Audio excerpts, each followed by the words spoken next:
तो दोस्तों ऑर्गेनिक की सीरीज में हम बात करने वाले हैं कार्बन की संयोजकता के बारे में। दोस्तों ये बहुत ही सिंपल सा वर्ड है वैसे तो, क्योंकि आपने पढ़ा है कि कार्बन की संयोजकता 4 होती है। कार्बन की संयोजकता 4 है।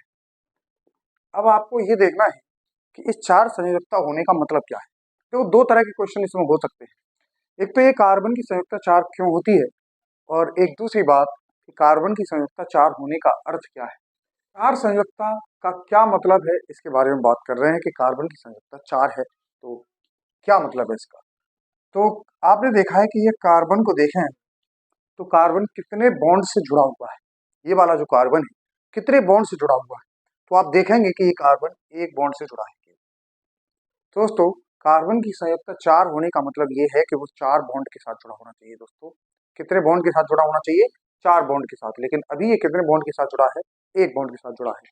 तो हमें इसकी संयोजकता को पूरी करना होगा। संयोजकता इसकी 4 है, इसका मतलब इसके पास 4 बॉन्ड होने चाहिए।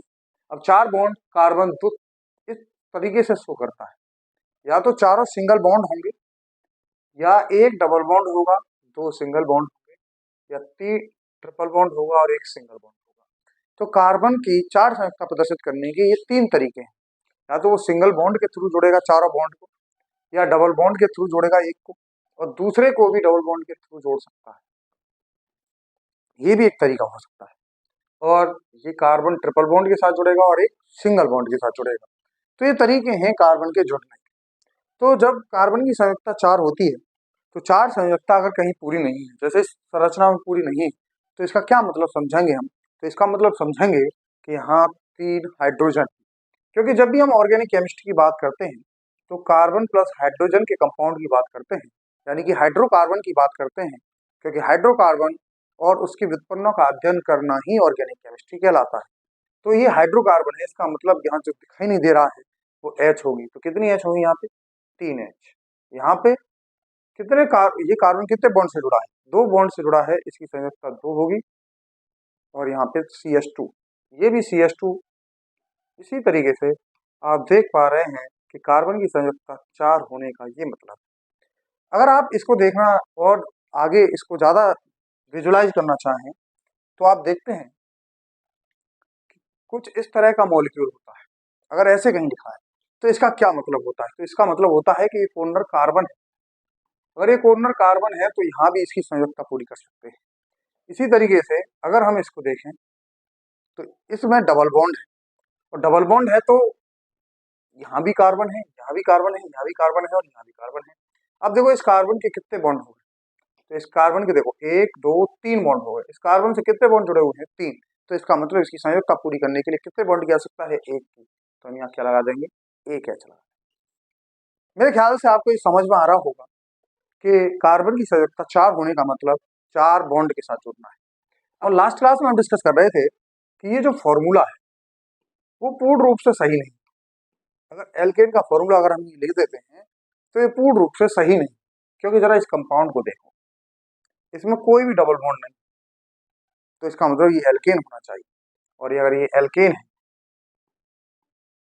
सिंगल बॉन्ड है, अगर ये एल्केन है तो इसका फॉर्मूला इस तरीके का बैठना चाहिए, यानी कि जितने कार्बन है उसके दुगने हाइड्रोजन से 2 हाइड्रोजन ज्यादा होने चाहिए। दुगने से 2 हाइड्रोजन ज्यादा होने चाहिए। अब जरा इसमें हाइड्रोजन की संख्या गिनते हैं। अगर इसकी हाइड्रोजन देखते हैं तो यहाँ 2 H जुड़ेंगे। कार्बन की संख्या 4 कंप्लीट करिए, और यहाँ पे जितने कार्बन है उससे दुगने हाइड्रोजन है। आप देख पा रहे हैं C4H8। इसका मतलब इसका फॉर्मूला एल्कीन के जैसा है। अगर इसका फॉर्मूला बनाने का प्रयास करेंगे तो CnH2 है। तो दोस्तों मैं समझाना चाह रहा हूँ कि ऑर्गेनिक केमिस्ट्री किसी फॉर्मूले की केमिस्ट्री नहीं है। क्योंकि अगर आपने फॉर्मूला लिख दिया C3H6 तो जरूरी नहीं है कि क्या है। जब तक कि इसका संरचनात्मक सूत्र हम नहीं बनाएंगे तब तक हमें ये समझ में नहीं आएगा कि C3H6 क्या है। इसीलिए अभी हमें ये समझने की जरूरत है कि C3H6 किस तरह का बना हुआ है। इसीलिए हम फॉर्मूले पे ज्यादा ध्यान नहीं देते हैं ऑर्गेनिक केमिस्ट्री के अंदर, हम संरचनात्मक सूत्र पे ज्यादा ध्यान देते हैं कि इसकी संरचना क्या है। क्योंकि दोस्तों C3H6 तो ये भी है, और C3H6 ये भी है, ये भी C3H6 है, और ये भी C3H6 है। देख सकते हैं ये दोनों ही C3H6। इसका मतलब ये है कि हम कभी भी फॉर्मूले से नहीं चलेंगे, हम चलेंगे संरचनात्मक सूत्र से। और संरचनात्मक सूत्र को बहुत ज्यादा घबराना नहीं है उसको देख के, बल्कि उसमें क्रियात्मक समूह की पहचान करनी है कि उसमें कौन कौन से क्रियात्मक समूह उपस्थित हैं।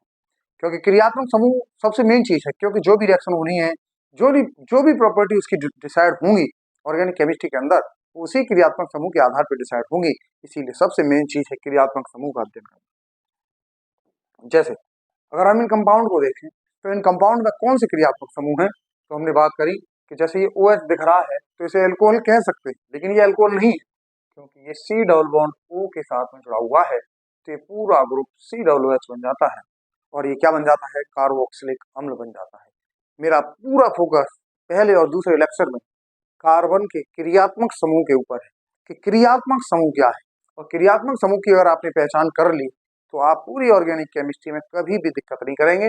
और कुछ बेसिक बेसिक बातें आपको और जाननी है कार्बन की संरचना से संबंधित कि कार्बन की संयोजकता कितनी है, और हम आगे बात करेंगे कि p ऑर्बिटल का क्या महत्व है, संकरण होने का क्या मतलब होता है।